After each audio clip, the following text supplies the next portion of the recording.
Corporación Inmanente. Presencia internacional en medios. Estamos de vuelta en este programa desde la trinchera. Les recordamos que tenemos nuestra página de Facebook Desde la Trinchera, a donde vamos a subir mayor información referente a este tema. Nos quedamos, a mí me gustaría mencionar de dónde viene parte del antisemitismo de Adolfo Hitler. Como bien menciona Marco hace unos minutos, el matar judíos ha sido deporte europeo durante 2000 años y Hitler, cuando crece en Linz, allá en Austria, esta ciudad era particularmente antisemita. De hecho, todos odiaban a los judíos, pero nadie lo decía a voces, nadie lo gritaba. Entonces, él crece en una ciudad que era particularmente antisemita. Cuando muere su padre, él se vuelve muy independiente de su mamá se llamaba Clara Potts, y él se va a Austria, él se va para estudiar. Él tenía la idea de ser un artista, de quería ser un pintor. De hecho, aquí les traje una impresión de una de sus pinturas. Y cuando él llega a Austria, cuando él llega a Viena, resulta que hace los exámenes en la escuela de arte y le dicen que él no tiene la facultad, no tiene el talento para ser un pintor. Le dicen que sus pinturas son muy arquitectónicas, o sea, son unos edificios muy perfectos, pero no tienen la sensibilidad que debería de tener un artista. Entonces, Adolfo era un hombre difícil, era un hombre que se creía pues básicamente superior a todos, porque esa es la verdad. Él se creía que leyendo y sabiendo iba a ser superior a todos. Él amaba la ópera, esto también es bien importante en su vida. Él amaba la ópera y él amaba particularmente la música de Richard Wagner. Él creía en estas historias de Lohengrin, él creía en las valquirias, él creía en toda esta mitología germana que nos llevaba a que los germanos o los pueblos alemanes pues básicamente son superiores a todos. Entonces, muere su madre. Él recibe una pequeña pensión y él se dedica a vivir como si fuera un hippie del día de hoy, ¿no? O sea, él va a la ópera, él no trabaja, él consideraba el trabajo manual era denigrante, él no quería trabajar, y poco a poco se va acabando su dinero hasta que eventualmente él vive en la calle. Él fue un vagabundo allá en Viena, eso es bien importante, y siendo un vagabundo, vivió en las calles, dormía en las calles. Hay un hombre que se apellidaba, no me acuerdo, Kubitschek, que es el que lo ayuda cuando él es un vagabundo, hasta que eventualmente él lo obliga y lo invita a que haga dibujos, a que haga acuarelas para venderlas ahí a los turistas que iban a Viena, y con eso es que logran conseguir un poco de dinero, para de ahí que lo llevan a un lugar de hombres, que era como un albergue para hombres que sí trabajaban. Era un albergue como para hombres pobres. Entonces, cuando él está en este albergue, pues obviamente él tiene contacto con lo que es el antisemitismo de Viena. En Viena pues eran muy antisemitas. De hecho, el que era el gobernador de esta ciudad, él tachaba a los judíos como de ratas.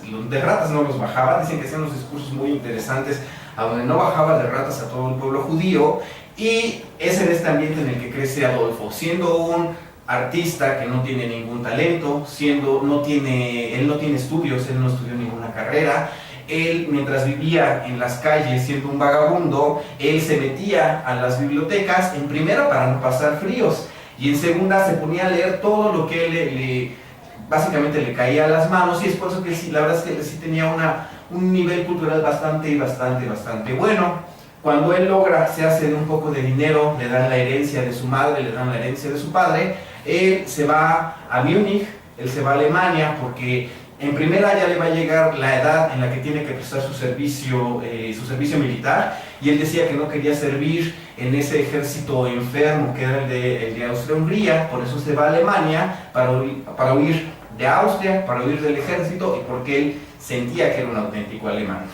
Bueno, ya cuando termina la Primera Guerra Mundial, recordemos que Alemania está en una situación muy difícil, a pesar de que los alemanes no fueron los que iniciaron la guerra, son los que pagaron los platos rotos, los obligaron, los denigraron, los humillaron de una forma muy fea, y eso obviamente afectó no solamente al pueblo alemán, sino al pensamiento de este personaje de Hitler, y sentía que eran víctimas no solamente de los judíos, sino de toda la comunidad internacional.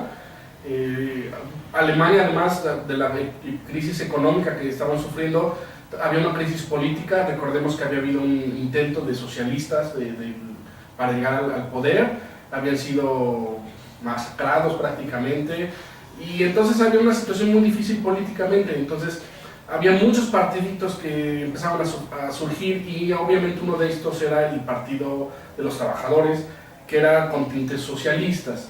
Entonces Hitler, siendo veterano de la guerra, sin nada que hacer, sin trabajo, el ejército le ofrece que se vaya a los partidos, en particular a uno que es el Partido de los Trabajadores Alemanes, para que espíe, para que sea una especie de oreja, lo que aquí le llamamos oreja, ¿no? Que él vaya a ver quién va, qué se dice, pase lista y pase el reporte, y para vigilar que no hubiera ningún problema. Era un partido chiquitito, creo que eran 50 personas, ¿no? Máximo en ese entonces. Todos ellos eran obreros o habían tenido una influencia socialista, etc. Y resulta que estando ahí descubre un señor, o más bien se hacen amigos, un señor que se llamaba Dietrich Eckart, que era un señor, era muy intelectual, de muy alto calibre, muy buen orador, con buenas ideas, y entonces él descubre a Hitler. Por alguna razón se hacen amigos, lo invita a que sea parte del comité, y entonces descubren que Hitler era un gran orador. Era alguien que agarraba y con una pasión y decía, y entonces Alemania nos va a ganar y vamos a llegar a este lado, y entonces se dan cuenta del potencial que tenía y lo invitan a ser miembro del comité. El Partido Nacional, todavía es Nacional Socialista, ahorita todo se llama Partido de los Trabajadores Alemanes.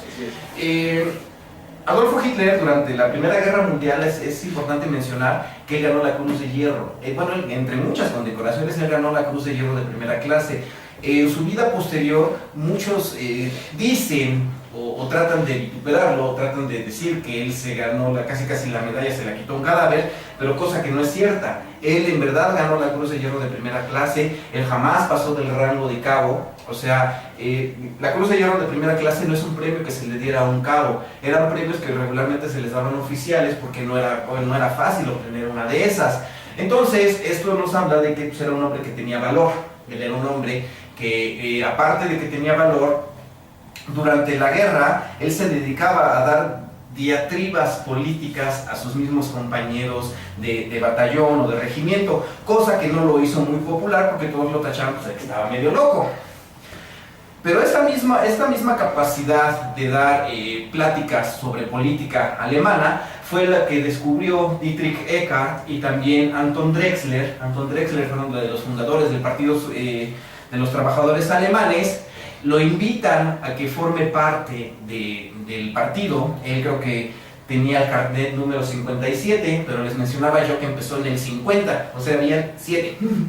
Y el Reichswehr, el ejército, le da la oportunidad, le dan el permiso de que entre al partido, porque también el ejército le convenía. Ellos también estaban buscando una manera, pues también de mantener controlado lo que era el cariz político de la ciudad. Era una ciudad muy difícil. Y es así como comienza Adolfo Hitler. A él le dan el primer cargo que tuvo en el Partido de los Trabajadores Alemanes, fue el de propaganda. Y él, siendo el encargado de la propaganda, lo primero que les dijo es: ¿saben qué? Lo primero que tenemos que hacer es invitar a más gente, porque lo que tenemos es que la gente nos tiene que conocer, ¿no? Entonces, de tener reuniones de 50 personas, llegan a 100 personas, a 200, a 500, hasta que llegan a tener el máximo que tuvieron en los primeros años. En los primeros 2 años fue de 2000 personas en el Circus Kron. Tuvieron que rentar un circo para que ahí pudieran hacer sus pláticas. Él también comienza a coquetear.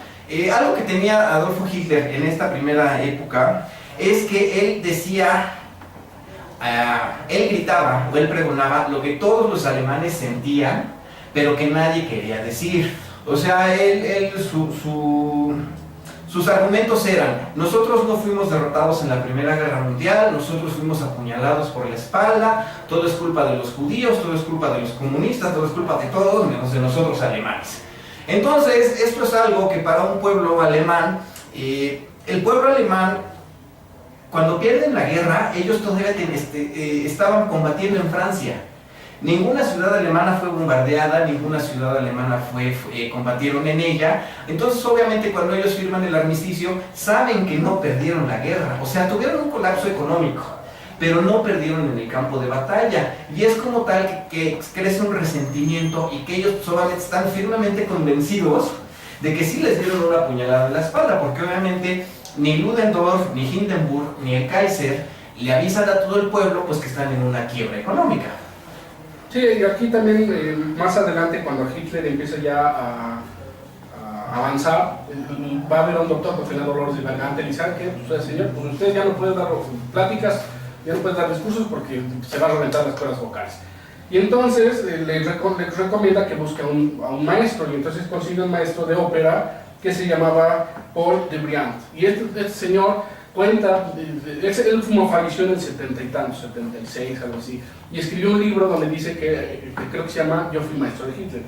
Y incluso lo han tachado a este señor de que trató de darle un carácter que no era el apropiado, e incluso también lo han acusado de que él trataba de impulsar los grupos neonazis, pero bueno, eso ya son otras cosas. Este señor básicamente cuenta que Hitler era un alumno muy difícil, que de repente estaba de buenas, de repente estaba de malas, pero entonces este señor le da clases de canto para que pudiera utilizar todo como un cantante.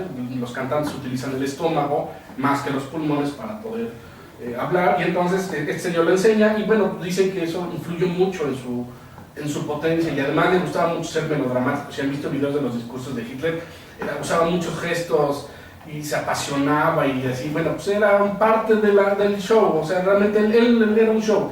Incluso dicen que cuando hacían un rally, cuando había un montón de gente y lo estaban esperando, lo iban a ver: ya está listo todo, sí, a ver, espérenme. Y entonces él se sentaba a escuchar hasta que la gente estuviera ya lo que él consideraba el nivel óptimo de enloquecimiento, para que entonces en ese momento él saliera.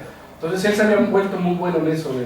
Vamos a pasar un pequeño corte y regresamos. Corporación Inmanente. Presencia internacional en medios.